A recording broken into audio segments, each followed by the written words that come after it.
नमस्कार दोस्तों, जय श्री लक्ष्मी नारायण, जय Shiv Shakti, triple T divine knowledge channel में आप सभी लोगों का स्वागत है। भगवान कल्कि की सभी भक्तगणों को मेरी प्रणाम। आज मैं सभी कल्कि भक्तों को इस वीडियो के थ्रू ज़रूरी संदेश देने आई हूँ। आशा करती हूँ आप लोग भगवान कल्कि को ध्यान करके उनको दंडवत प्रणाम करके स्थिर मन से इस वीडियो को अंत तक जरूर सुनेंगे, क्योंकि आप लोग भक्ति रस पान करने वाले भक्त जीवात्मा हैं। मैं ये बात भली भांति जानती हूँ, इसलिए तो इस वीडियो तक आप सभी लोग आए हैं।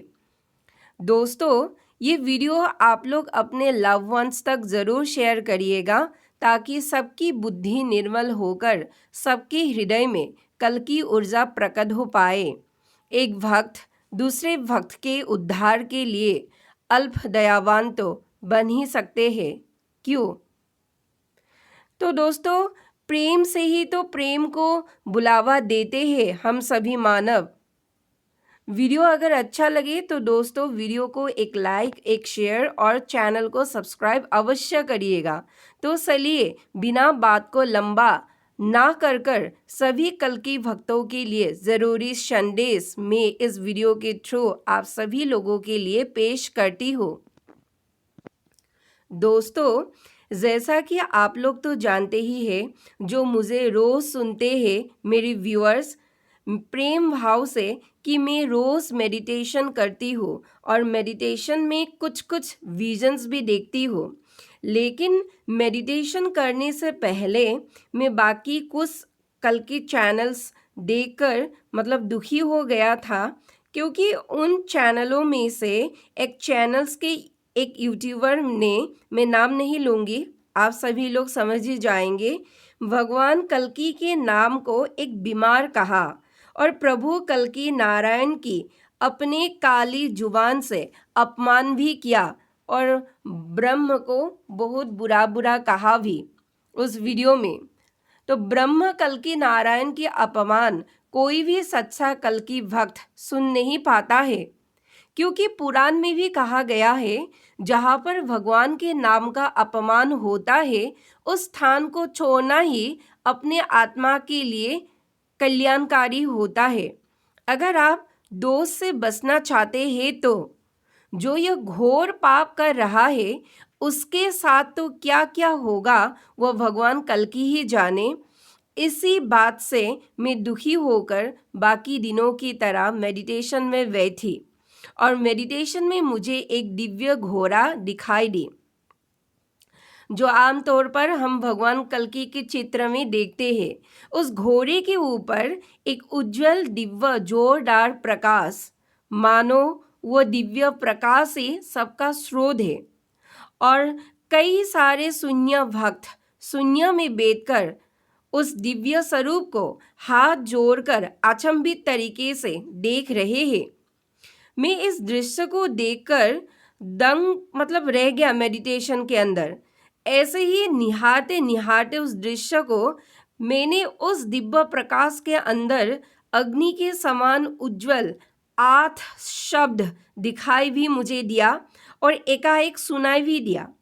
और वह 8 शब्द है, ब्रह्म ज्ञान से ब्रह्म अग्नि पैदा होता है।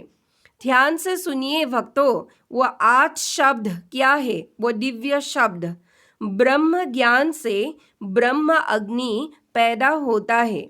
यह 8 शब्द मुझे देखने के पश्चात, यह 8 शब्द मैं मेडिटेशन के थ्रू जब मैं इसे देख रही थी, वह अग्नि समान दिव्य शब्द अपने आप ही एक लयबद्ध तरीके से मिट गया और आकाश में ना ही वह दिव्य घोड़ा रहा, ना ही वह दिव्य प्रकाश, और ना ही वह शून्य में बैठा इतने सारे दिव्य भक्त।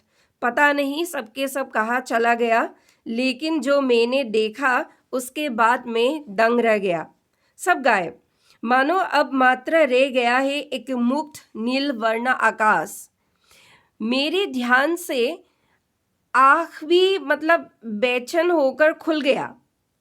सिर्फ दोनों आँख में छप गया वो दिव्य 8 शब्द, तो मैं तुरंत एक रिसर्चर की मूड में आ गया दोस्तों, और बारी बारी उन 8 दिव्य शब्दों का क्या मीनिंग हो सकता है इसे एक कॉपी में लिखना जल्दी शुरू कर दिया। और वही लेखनी मैं आप सभी कल की भक्तों को इस वीडियो के थ्रू भेज रही हूँ। कृपया सुनते वक्त जरा भी ध्यान इधर उधर ना भटकाइए, क्योंकि ये भगवान द्वारा प्रदत्त ज्ञान है। कृपया यह मेरी आप सभी कल की भक्तों से विनती है। दिव्य 8 शब्द था, पुनर्बार दोहरा रही हूँ भक्त, आप लोग अच्छे से सुनिए। ब्रह्म ज्ञान से ब्रह्म अग्नि पैदा होता है।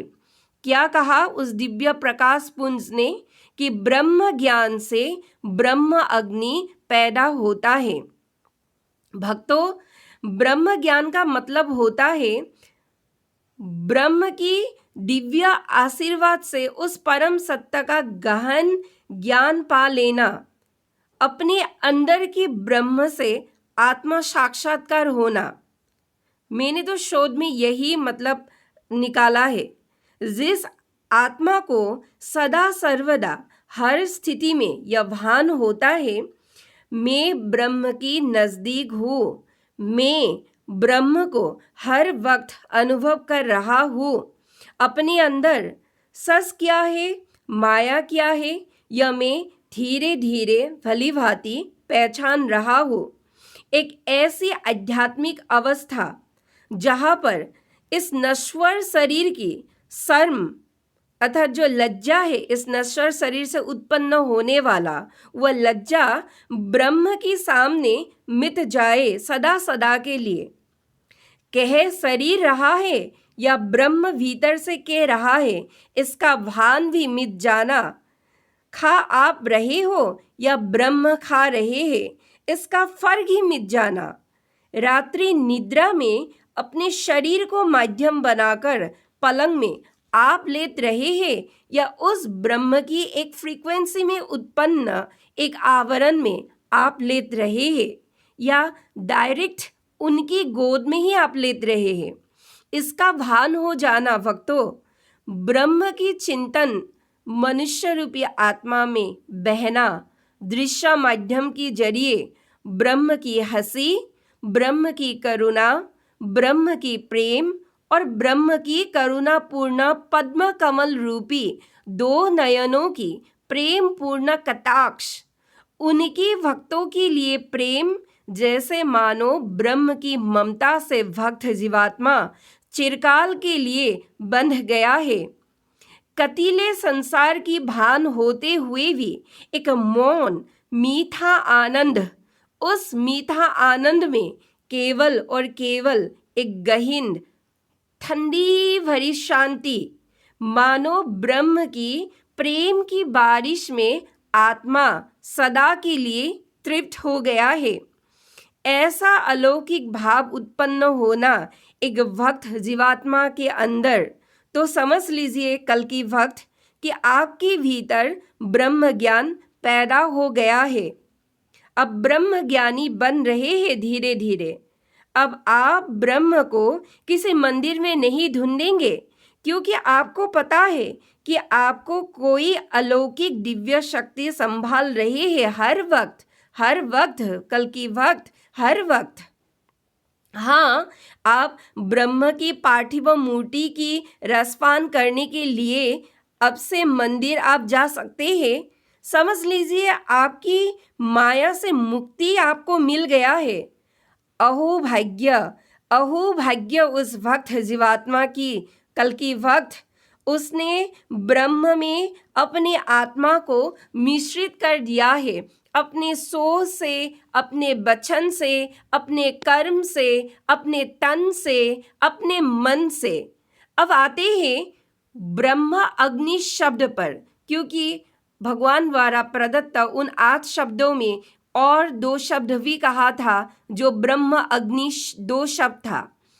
इसका मतलब है भक्तों कि ब्रह्म ज्ञान से खुद दिव्य अंश का प्रकाश बन जाना, मतलब आपकी काया अर्थात आपका जो शरीर है ईश्वरीय दिव्य प्रकाश को रिफ्लेक्ट करेंगे ब्रह्म ज्ञान हो जाने से।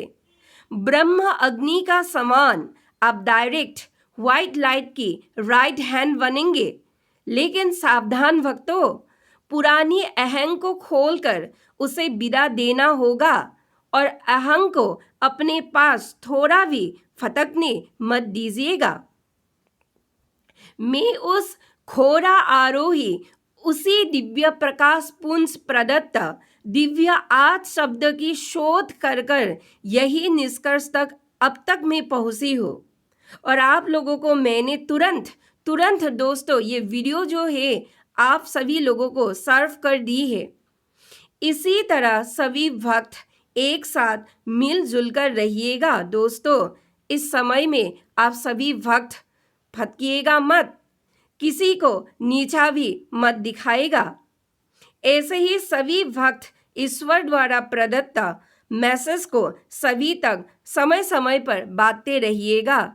यही जो है एक सच्चे भक्त की निशानी है। तो दोस्तों आज के लिए इतना ही। मुझे आज जाने के लिए इजाज़त दीजिए। जय हरिहर, धन्यवाद।